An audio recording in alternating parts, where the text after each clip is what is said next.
eu quero aproveitar aqui e jogar um trecho sobre o Moraes e a PGR, continuando a tortura ao Bolsonaro. Vamos lá. O ministro do Supremo Tribunal Federal, Alexandre de Moraes, negou mais uma vez a prisão domiciliar ao ex-presidente Jair Bolsonaro. Várias vezes já a defesa pediu, com base no quadro de saúde do ex-presidente, e Moraes negou reiteradamente que o ex-presidente Jair Bolsonaro cumpra a pena em casa. Dessa vez, num extenso documento com 28 páginas, Moraes elenca quais são as suas justificativas, ou seja, as respostas aos questionamentos feitos pela defesa, as alegações. Na conclusão, Moraes diz que, diferentemente do alegado pela defesa de Bolsonaro, as condições e adaptações específicas da unidade prisional atendem integralmente às necessidades do condenado. Do condenado. Do condenado. E o que eu acho, Malcolm, disso, até vou fazer o paralelo com o que o Alessandro Vieira, o senador, falou na Roda Viva. Porque eles não têm um pingo de autocontenção, ou eles não... Ele não falou desse jeito, ele não falou de maneira tão forte, ele falou, eles não promovem a autocontenção, ou não acreditam, sei lá. Mas aí, o ponto é esse.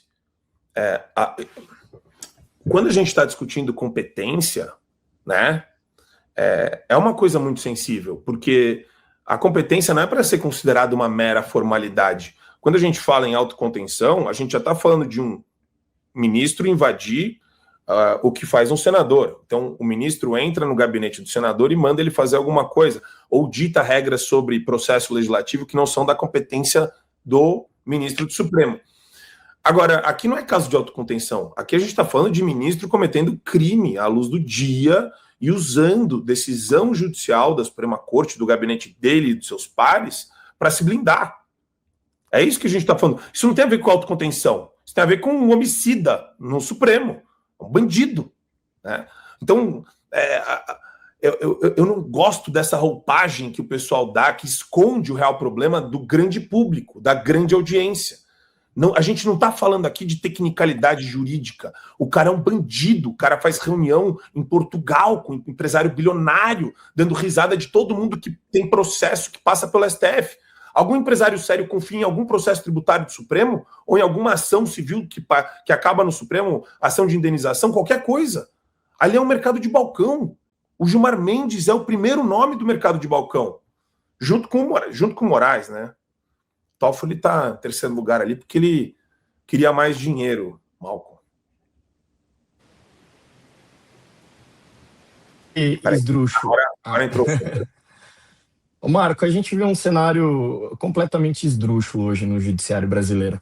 A coisa é tão esquisita que eu não sei se vocês acompanharam ontem, Karine e Marco, mas teve até uma manifestação na USP para que coloquem um código de ética no Supremo.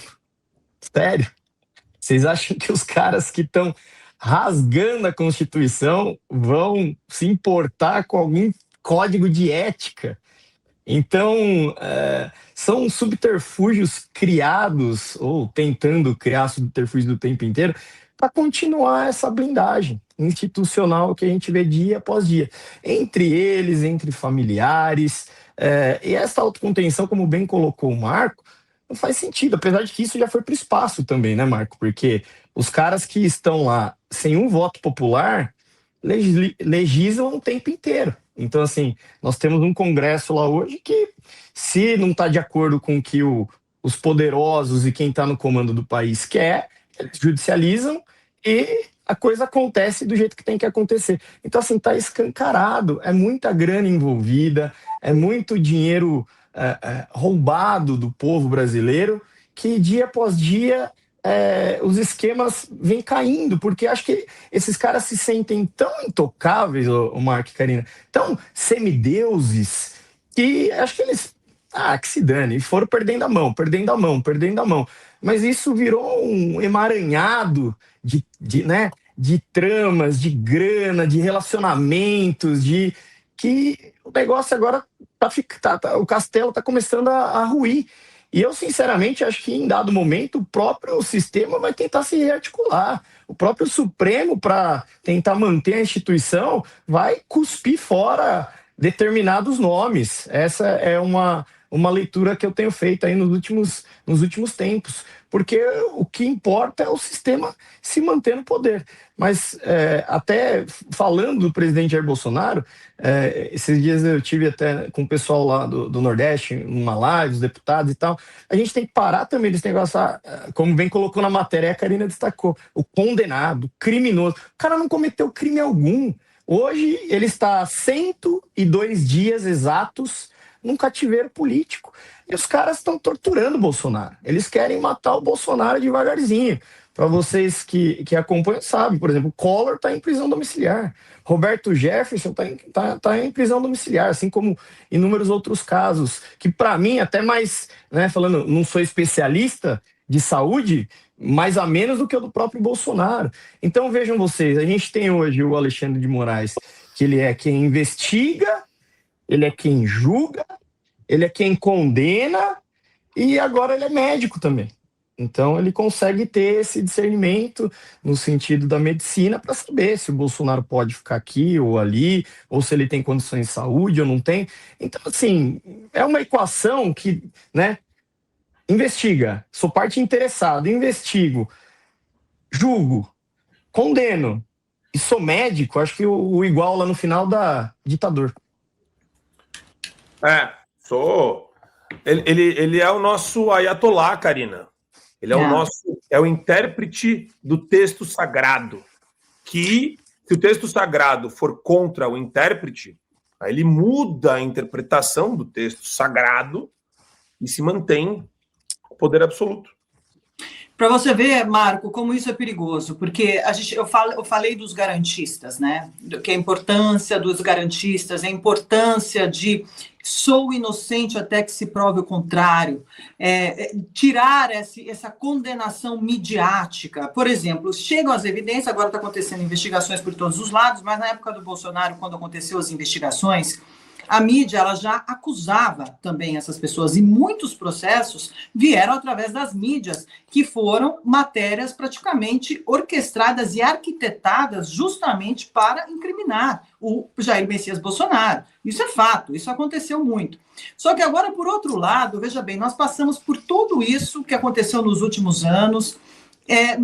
Não foram garantistas, muito pelo contrário, eles foram justicialistas, e agora, diante do caso do Banco Master, o garantismo voltou.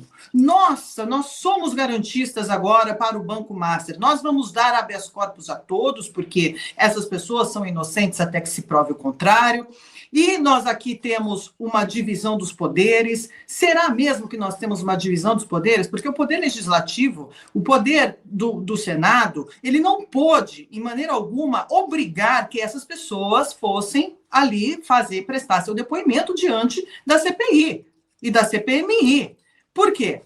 Porque o juiz, o André Mendonça, deu o habeas corpus para essas pessoas.